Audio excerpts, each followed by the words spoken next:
Michael, what are we doing today? Well, remember when we started this build and Nathan made the comment? I'm sorry, I'm laughing at the word budget. Because budget always starts here. Well, the budget's gone. We're not going to be using the word budget in none of these episodes now because it's what happens when you say the word budget. Budget goes like that. So we're rebuilding it. Yeah. So, as many of you have addressed in the comments here, we've come to the point where, last episode we said, no, we're not going to leave the timing chain as it is. We're going to replace that. So we're going to pull off what we did the other day and replace that. We're going to do that today. And then you sort of looked at it and we're like, oh yeah, you're right. If we're here, we should probably do rings. And if we're here, we should probably do big end bearings. And if we're here, we should probably do cam bearings because the cam bearings in this. Oh, and we should probably deck the heads and deck the block while we're at it. And we're like, how are we going to go about doing that? So when I was actually picking up the Sandman engine over there, I was talking to Anthony from HP Junkie, and I said, this is sort of what we're dealing with. Should we be worried? He's like, probably should look at it. Maybe not a bad idea to do that while you're there. And he was kind enough to actually say, how about I come over to the shed and I give you a hand and we do a backyard rebuild on this thing, just to give us a little bit more security in the fact that maybe we're not going to send this thing to a million pieces. So that's what we're going to do today. Today we're going to get into this LS and do a home built full engine rebuild kind of, without any machines. The engine builder is coming in about an hour's time. We need to get all the pistons pulled out, pull off the main caps and get the crank out, so then when he gets here, he can basically just delegate and we can get this thing back together. First things first. Oh, we're going to pull the oil pump back off. We need to pull the oil pump back off. We need to pull the cam off, cam gear back out. And we don't need to worry about timing because we have a professional coming. Exactly. That was pretty good. So now we get to take off all the things that we put onto it. Oh well.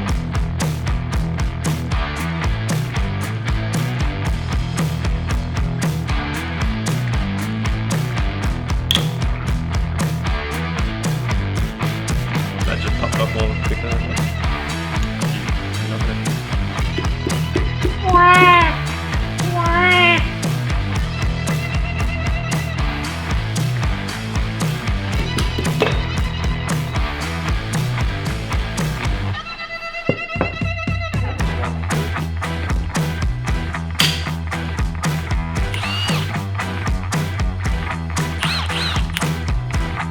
Go rock the boat, baby.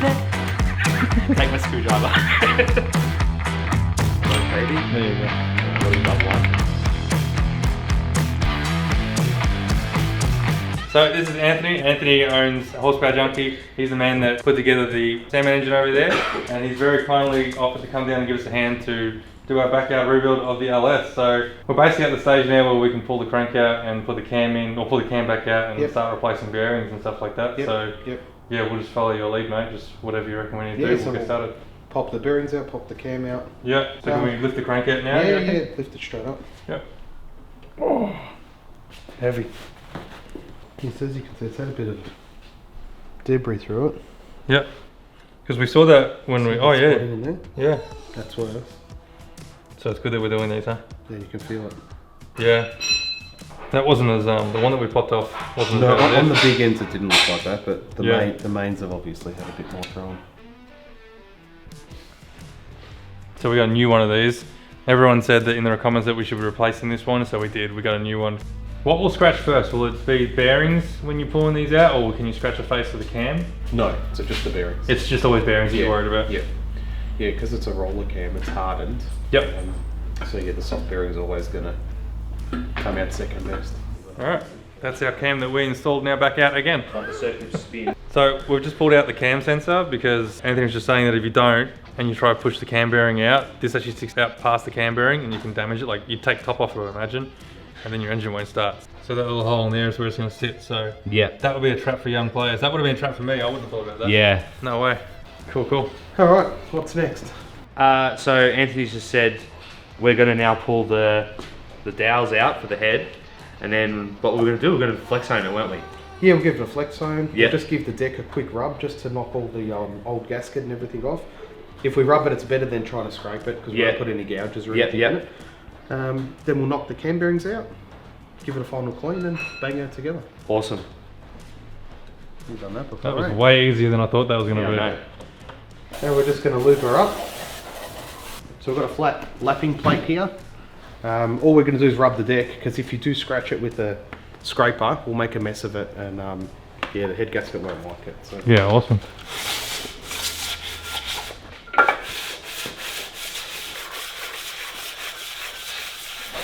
Yeah, that works a bit better than the blade we were going to use.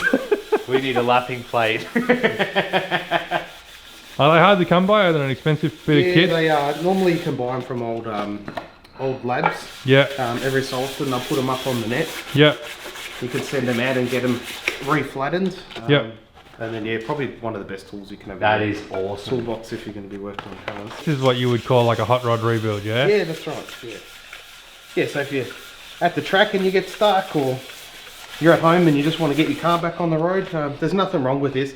As long as the parameters we're following, they still measure right, everything's still within tolerance, everything's still flat, you're fairly close anyway, so Yeah. you're not doing anything dodgy. So if you have a look at that compared to the other side, Yeah. that's just a quick light rub. Yeah. The other thing too is because that plate's so flat, we'll actually show you where the block was starting to go. Yeah. So as you can see here with the camera, it's dropped out and it's got a low spot here. Yep. So that would have been where it would have blown a head gasket if it did go. Yeah, right, okay, yeah. So we'll give that a bit more of a rub just to clean that face up a little bit more. Yep. That's amazing. Yeah, it's unreal, isn't it? So, Anthony actually came out a couple of days earlier and had a look at this engine to inspect it to see whether like this hot rodding or backyard method of the rebuild is going to work, and because it didn't look so bad, this is why we're doing it. If it was any worse, it would definitely be going to a shop to get machined and decked, but in this case we can get away with just doing this, which is awesome, and we're learning. Yeah. I'd hate to think what It Anthony makes me want to redo the Fairlane engine. That was so dodgy. Oh yeah, that's better. Jeez, that come off good. So there's still a couple little low spots in that in there, but Yeah, but would you really worry about that? No, and we don't want to take too much off it either, because we want to keep the integrity of it there. Yeah. All we're just doing is just flattening it off, so when you put a fresh head gasket on it, it's as good as we can do it. Yeah, yeah. Alright, we'll start on this side now. I guess it's like down. Yeah, have a crack. So like circles or? Yeah, and don't push down too hard because it's got enough weight in it. Yeah. Yeah. You got to shake your hips a bit more. If you want a nice flat finish, that's it. It's all in the hips. That's all in the hips. Once the word gets out, I won't be able to buy any of these plates anymore. Yeah, everyone's going to get one of them. We'll cut that out. There's shit. We'll cut that out. Here's a That's shit, you knife don't sharpening stone. That is grouse. What are they? So what sandpaper is this? What are you using? That's 240. 240, yeah. 240, right, okay. Sounds very coarse, but if you have a look at that finish, Yeah. it's still smoother than the factory cut marks. Yeah, that feels real smooth. I just like when you wipe it with the rag, the reveal. Yeah. Oh yeah. It's like a tattoo reveal. It's Yeah, that's satisfying, good. isn't it? Yeah. You can give the top a quick one if you want as well. Sure, why not? Why here? Well, it's easier to clean, so. Look how fresh that looks. It There looks you go, good That's as. amazing. Now you just got to clean the rest of it to look like that. Hones? Yeah, now we'll give it a quick home ski. Yeah. So yeah. Alright, I'll get you a drill. Yeah, it's a proper oil pan as well. Yeah, it's vintage. I think it was my old man's. Yeah, I like it. So we're going to give it the this block a bit of a hone because the bores are pretty glazed in this thing. Yeah, so all we want to do is put a bit of crosshatch in because we're going to put a new set of rings on it and gap it. And a little bit of crosshatch will just help her bed in and seal up properly. So this will answer all the comments of everyone saying, for the love of God, please gap the rings. Because I think that was the #1 thing in all the comments from last episode. They're like, if you're there, you might as well gap the rings. Well, yeah, it's probably #1 engine failure once you go turbo. Yeah. Those, rings button up.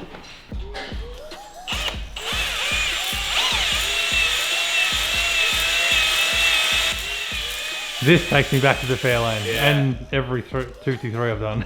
So the reason why we're using this is because we actually don't want to take any material out of the bore. Okay. They run a very tight piston to bore clearance. Yeah. If we take material out, it will burn oil like anything. Yeah, okay. All this will do is, if you zoom in here, Yeah. it simply just puts a pattern on the bore, and that's all we want. Yeah. Yeah. Well, there's our crosshatch. Look at the before we do that. This is what they did look like. If there's no crosshatch and they're that glazed up, what does that actually mean engine-wise? Like, what's that? Well, it means you lose compression. Okay. Yeah, and the bore doesn't hold oil. Imagine you've got peaks and troughs in the bore like that. Yeah, yeah. Oil sits in the valleys. Yeah, okay, in yeah. all the grooves, yeah. And then that lubricates the skirt of the piston. It helps, as the rings are running up and down, it helps wick heat out of the rings. Yep. Which make it run cooler, and it just holds lubrication. Yeah, okay. That makes sense. And then you're losing your seal because your oil actually works as a sealant in the piston, doesn't it? 100% it does. Yeah, right. It'll be worth cleaning these. Are you nervous doing that? No, not my engine.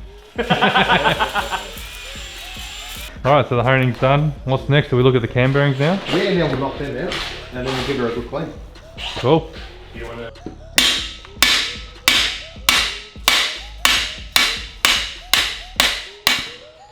Bloody hell, that's an effort. Yeah.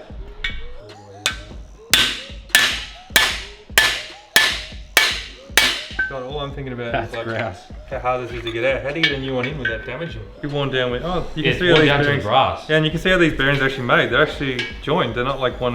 Yeah, correct. Cam bearings seem to be a very contentious subject when it comes to LSs. This is sort of what you'd expect to see with this sort of kilometers. Absolutely very common. Yeah, and it's all on the bottom. Like the top face is not so bad, but it's on the bottom face. So are these what you would consider like end of life, or do they still have some in it, you reckon? Or Look, people will still run them. Yeah. I wouldn't, because that's connected to your main oil gallery. So once the clearance starts opening up on your cam bearings, you start diminishing oil pressure. yeah, right. Yeah. Cool. For the wall. Just so I don't scrape the camera. Come out pretty good. The inside's coming up. Look at that. Oh wow. Quick once over. Alright, so we've finished up washing it in the bath over there. It's actually turned out really, really nice. It's really, really clean. We need to just blow through all the oil galleries now, just make sure that we've got nothing left, no residue. And then we can actually start slapping everything back into this thing. So we're moving along. When you actually have someone who knows what they're talking about, knows what they're doing, you actually move through engines pretty quickly, apparently.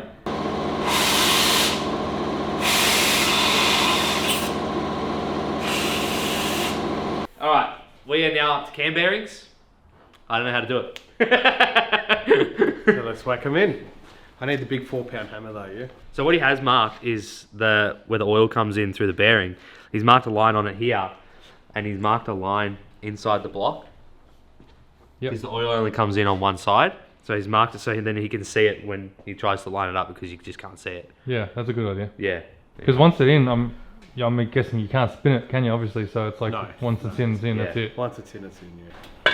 And smaller on the inside. Did that just slip through? Yeah. Uh-oh. I grabbed the front one, the one that says 1. Is that Yeah. maybe... That's on this one. So, as you just saw, we're just about to put the cam bearings in, and Anthony was slipping it in, and he was getting to where it should be placed, up here in number 1, and it just slipped right through. So for whatever reason, the cam bearings don't fit. Anthony measured the bore on the cam in this, and that's all good. That's within spec, that's fine, it's measuring what it should. Cam set that he bought should actually be the right set as well too, but for whatever reason, they're undersized. So whether they've been packaged wrong or something like that, something weird has gone on. So that has held us up, but he's actually shot back to his shop right now, and he's gonna see if he can find any back at the shop that he might be able to bring back up and hopefully get these in and get it sorted. But in the meantime, what he has done is he has entrusted us with sorting out the piston rings on this thing. So when I say sorting out piston rings, what that means is we need to clean up these pistons, and we need to ring gap the new pistons that we have, because we do have a new ring set to go on this thing, and we're gonna actually ring gap them. He's given us a quick 2-minute tutorial on how you go about grinding ring gaps, because we haven't done it before, and we're gonna have a crack doing it ourselves now. Hopefully by the time I got all that sorted, he'll be back and we can keep going with this thing and try and get this thing sort of finished up. So the joys of engine building. What I'm doing is I'm getting it off that table because it's a mess and a pigsty, and we're going to have ring gaps everywhere. What I've done is I've laid it out as to how it would be. 1, 2, 3, 4, 5, 6, 7, 8. Because what we're going to do is we're going to lay all the ring gaps out to once they're gapped and whatnot. Because what we do need to do is we need to clean the carbon off the top of the piston, the carbon off the edge of the piston, and all the carbon in where the rings would go, so then they seal properly. If we start neat and we can lay it all out to each piston, it'll be a lot simpler. So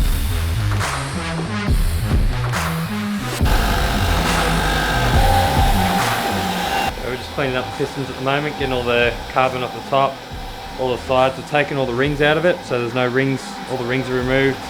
Clean up all inside where the rings sit. So me and Michael are just going to work on either side of each other and not talk to each other, because you kind of need to remember what you're doing. Yeah. Yeah. So There's math involved in this. yeah, so what we are aiming for, we're aiming for a ring gap of 28 on the top ring and 30 on the second ring. So you said the trick is to leave the second ring. leave the second ring on to get the height right. Stopper. Yeah. Yeah, really smart. He has said, you know, when you're using a feel gauge, it needs to be a firm fit. Like you've got to, like, you need to be able to push it in, and it should hold itself there. Yeah, which is that's what it's doing there. I have a ring gap of 25. I got to make it up to 28 for my top ring. And we've been pretty lucky because he's left us with his ring gapping tool here. This is a little fancier than what we ever used on the Fairlane.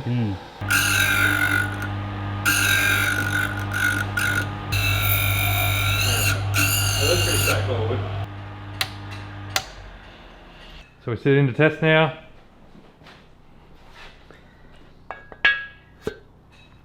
Something satisfying about that, isn't Yeah, there? it just like bottoms out so nicely. So our goal was what, 28? 28, yep. So we'll just go for 28 straight away again. And that's a snug fit. Perfect. Ooh, ring gappers. Nice work. So that's it. We just got to repeat that 16 more times. I'll do this side, you that side. I mean, I'll do that side, you that side. Yep. Done. Let's start the repetitive nature of engine building. Meanwhile, Daniel's cleaning. Yeah. How's it going back there, dishwasher?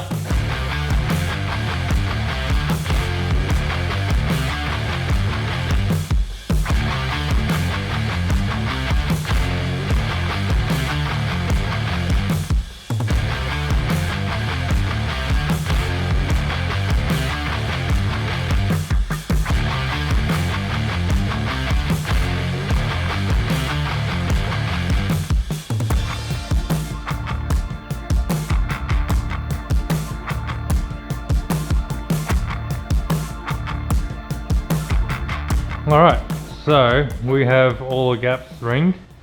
All the gaps rings ringed. gapped. We have all the rings gapped. It's been a long day. It's been a long day. And we've got that sorted now. So now Anthony's just come rocked up with the right bearings to chuck in it. Yes. The reason being is because you're saying that this is, being that's a 2004, they have a larger bearing compared to the later model ones. So that's where the discrepancy was. But we've fixed it all up now. We've got the right ones. We're a little bit more ready to go now. So all the piston rings are all gapped. So that means once I guess we get these in, we can start locking some pistons in. Yeah, as soon as Daniel's And, finished put cleaning, the yeah. crank in. We had a lot of fun gapping those rings. Yeah. That was good. I really enjoyed it. Michael was pulling his hair out on the first two. Yeah. Because I couldn't see, I had to put my glasses on to actually be able to read it, but we got there. It's a fun machine once you start. Yeah, using we it. had a ball. Oh, jeez. God, that takes a fair bit. It looks like it lines up. What do you have to Have you make? checked that it lines up? So either a mirror Yeah. or a little bit of filler wire if you've got. We have a mirror. I can get you both, really. What A do you mirror want? would be better. The mirror will be better. Right there. Hopefully that's going to fit in Yeah, the wall. that's spot on. That's exactly what I want. Yeah, we've been using it for dental. So you can see in there, we've still got to come in a bit. Yep. Oh, so you're lining up to the oil so hole. only got half the oil Ah, hole. yes.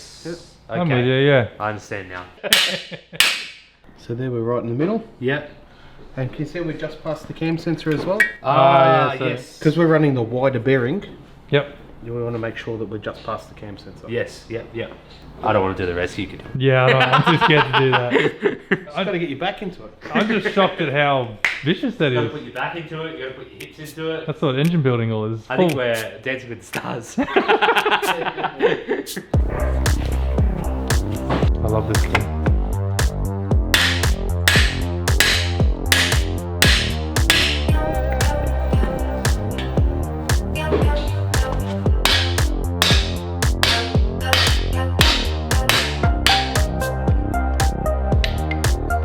So if you ever feel around, you'll feel that it's the same height.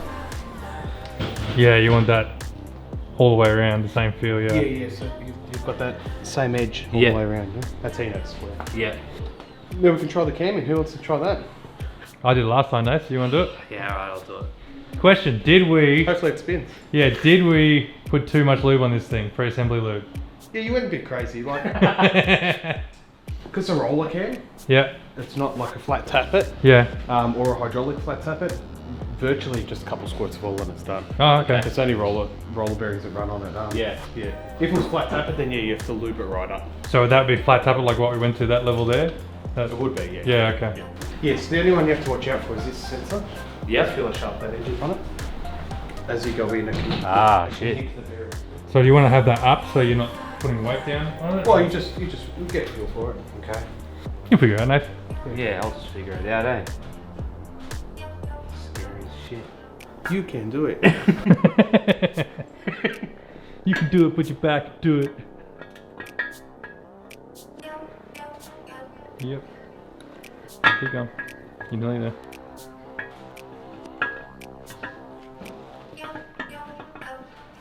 That's a lot easier with the bolts. Yeah. If you want, we can put either the front on, The front cap on. or we can drop the crank in, measure the end float on it, Yeah. put the main caps on, I reckon we do that. yep, and then you can dress up the front all Yeah. as one. Yeah. Yeah. Cool. Yeah. I love putting bearings in. I don't know why, but it's just... Yeah, it's satisfying. So you get two different bearings. Yep. They're both going in the same location. Yep. Cut out with the oil hole Yeah. on the bottom. Yeah. Because if you block that oil hole off, Yeah. Engine. No good. so the front one's the only one that sits the arse about. Yeah.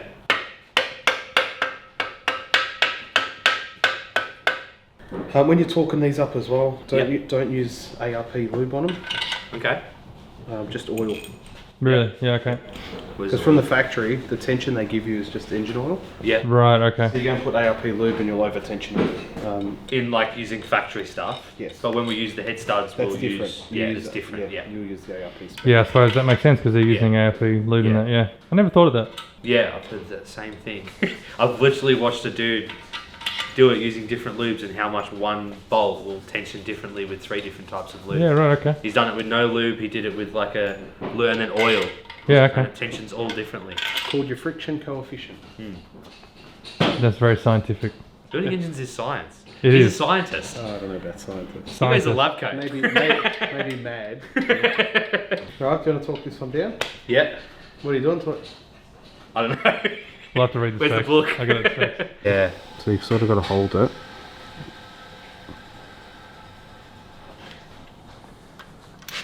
This is the cool bit. This is the bit that I'm excited to see. So you just keep rolling it up until you... Yes, I'm just slowly increasing it and decreasing it so I get the right feel through the bearing. Yeah. This is all about feel and experience when you Yeah. start using them, like. Yep. A little bit different to the old plastic gauge, isn't it? Yeah, and you want the same person measuring this that measures the crank. Because you'll have the same feel, Because you'll obviously. have the same feel, yeah. So I won't worry about calibrating that back to 0. So we're just using it as a comparator at the moment. Mm-hmm. And we're just comparing that bore size to the nose of that crank size. So all you need to do is just basically find the difference. Correct, yeah.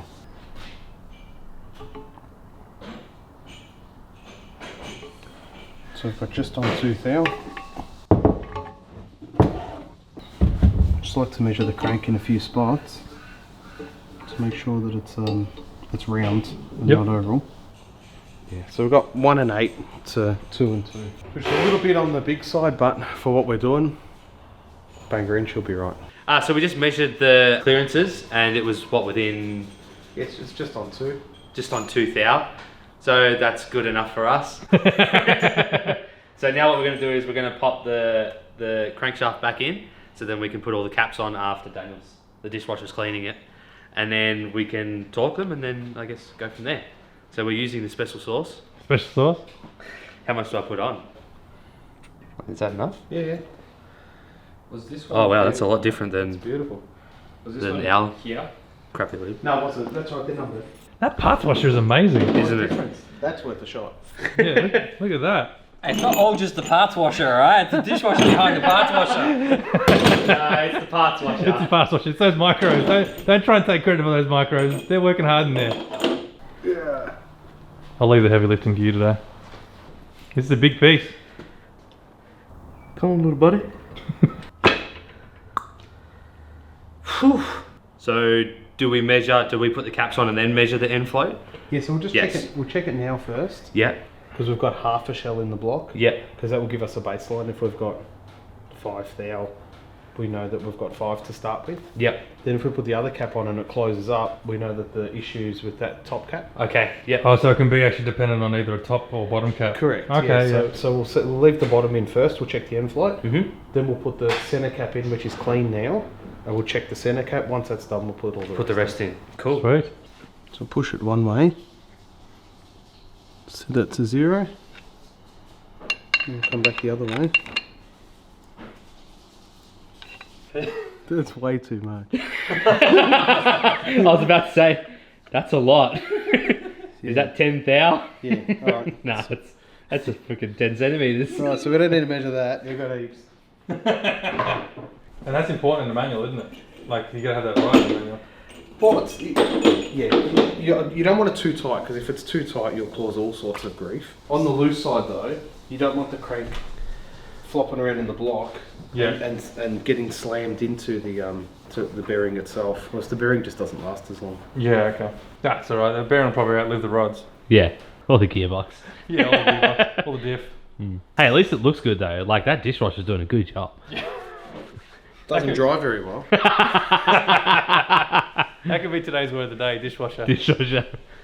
Sorry? Are we really hoping this one tightens Oh, up? we can manipulate it a bit, and that's what we'll do. So instead of having the cap sitting dead square, we'll offset the cap slightly to bring the thrust down on it.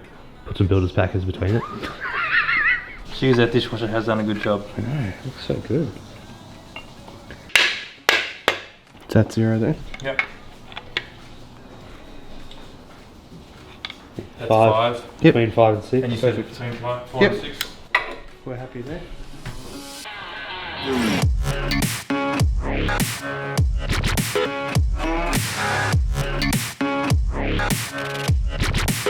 I've been a real bad boy on the town all night. Starting to calm down with the morning light. I'm in the dirt. So all the main caps have been torqued, and then now we've put the side bolts in with some sealer, and Anthony's just finished putting in the piston rings, and then I think we're ready to slide them in, aren't we? They're looking pretty good.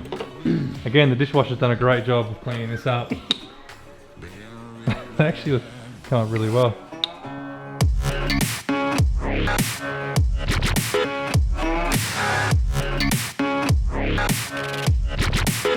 I've been a real bad boy on the town all night. Starting to calm down with the morning light. I'm in the dirt. Down in the dirt. Down in the dirt. Down in the dirt. Yep. Oh, a bit more. Yep. Lovely. So now the rotating assembly is now torqued and good to go. All we're going to finish off today is we're going to get the camshaft and the crankshaft timed with a new timing set. So we've got to get just that timed, which is pretty easy, just the 2 dots. And then I think we're going to call it there because, well, there's no more time. So yes, we've got to put that plate back on. Yeah, so we do have a new cam, I don't know what you call this, cam thrust plate, I guess it is. Plate. Yeah. Yeah. Because this rubber seal, like everyone said, get a new one because it's going to leak. So we did end up getting one. So yeah, she should be ready to go on. There we go. Should have lacking plated the front. Good. Oh, we should have too. Oh, pretty on there. Yeah. All right. Once again, It's as much as it can go the on. biggest puller that we have in our set is coming out because it's the only one that's going to fit. So we're going to see what happens. Oh no, it's coming. It's coming. No, easy. Oh, that went. All right. Well, that's that. All right. So if you refer to Nathan sitting at his desk, he's going to explain what's going on here. So what we have, we've brought a new timing chain set from Crocams. So you can set it to different degrees of timing to what you want, but we're just going to set it to standard. Yep. We're not going to worry too much about going fancy. That's just what we've been told by the builder and the tuner we've been talking to. So what Michael needs to do is push this on. Yep. It has a keyway slot in it. So you'll notice too, if you watched last episode, we mentioned that we had a double row timing chain for it. A lot of you guys picked it up as well too, but the engine builder, Anthony, he said straight away, he's like, double row timing chain, you're going to hit your timing case, and to run it, you need to actually machine out your timing case. we're not going to worry about that. Turns out the single row kit would have been more than enough, and everyone runs it anyway, so we're just going to run a single. All right. So you want to whack that on? Yep. So to do standard timing, we want the keyway slot in the crank to be set to 0 on this. So this slot will just go on. Let me sit this on.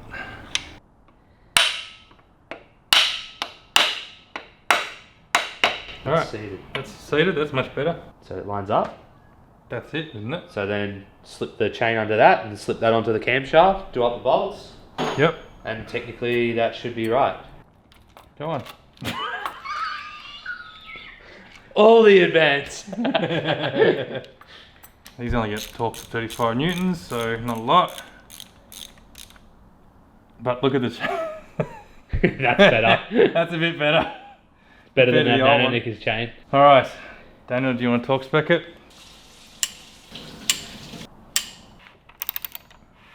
Look at it go. I'll take it back to 0.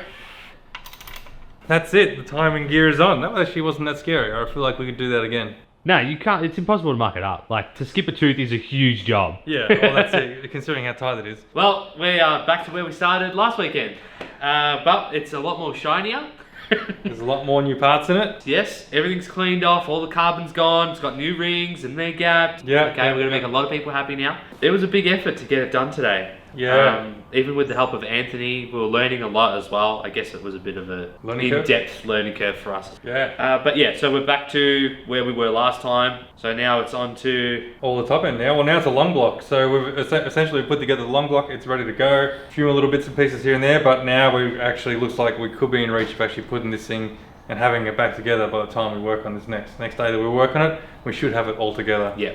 Anyway, we'll end this with a massive thank you to Horsepower Junkie, absolute legend of a bloke, nicest guy when it came to teaching us this stuff and actually spending the time to talk to us and go, this is how it works, this is why we do it, not just this is what we're doing. Teaching us how to put this together, because we learned a lot today, and this episode is probably the most in-depth informational episode we've ever done. We don't usually do informational, but when you got an expert on hand who knows what he's doing, we thought we'd share it with you guys and see if anything that we learned today also helps you guys at home putting this together, because at the end of the day, this is an at-home build. All this has been done with the tools pretty much that we had at home, except for maybe a few expert A few stuff, special tools, which I want one. Anyone got a lapping plate for sale? None of that is too overly expensive according to Anthony, and it is stuff that you could have at home. It won't be stuff that maybe in the future we might invest in, because this was really fun. We really enjoyed today. It was really good. So yeah, we're pretty excited. It's what looks like it's going to be a really good engine now. Yeah, I'm excited too. It's going to be fun. So anyway, if you've liked this episode and you want to see where this ends up, please make sure to like and subscribe. And if you'd like to support the channel even further, head on over to the merch website where you can buy a bunch of Hackshop merch. There is a lot more coming. We should have more up in the near future. We're just currently revamping our merch store to try and have a few different things out there for everyone to purchase. That really goes a long way at helping us do what we do here as well too, obviously. So, what was the word of the day? Dishwasher. Dishwasher. The big man behind the camera, his fingers are going to be wrinkly for the next 3 days. The dishwasher did well today. Yeah. And we owe it all to that. I mean... No, seriously, big props to Daniel for spending the day basically on the dishwasher, cleaning all this up, because it's done an amazing job and it just makes it so much easier to get this done. So anyone who comments dishwasher in the comments below, we'll pick 2 people at random and send you out to Hackshop Garage sticker pack as always. And, well, until we see the next episode, where hopefully we are putting this thing together for real this time. Yep, one night this week, because we want to get it together. Yeah, we'll catch you then.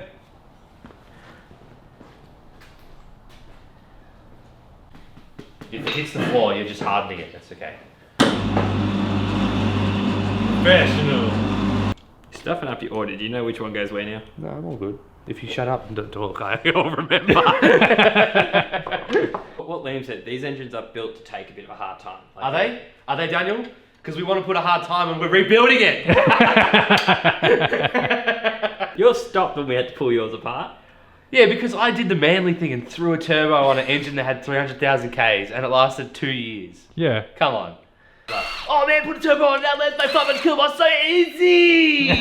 So easy! We're pulling it apart to nothing! It's got a bit of weight to it. Like, I couldn't lift it into the parts washer on my own. No, but But it's pretty light for a block. Yep. That's crazy. So while we're doing all the work here, I've finished my rings. this is what Nathan's been doing. This is Stephen. This is Stephen. This is Michael's new pet. This is the family's new pet. The family's new pet. This is the new Hackshop Garage personality. He's like his new best mate. He's pretty cute, isn't he? It's the best thing ever. I love it. They're just so small and fluffy. Get to work. See right there? See where the way he puts that mirror in the block right there? That means he's been doing it for a long time. Yeah. He knows The this is mirror the mirror hole. The mirror holder. I spoke to GM when they've done the blocks. I told them exactly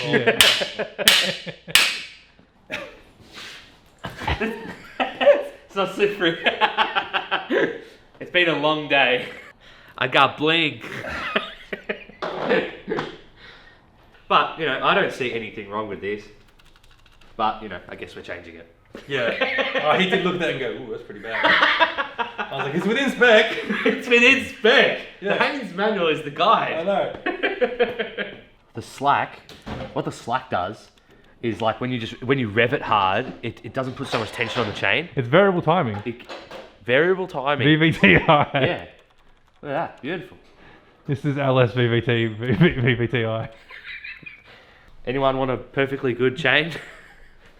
All I can think of is that. Remember that song that we used to listen to when we were kids? Does your chain hang low? Does it wobble? Does it run? that's an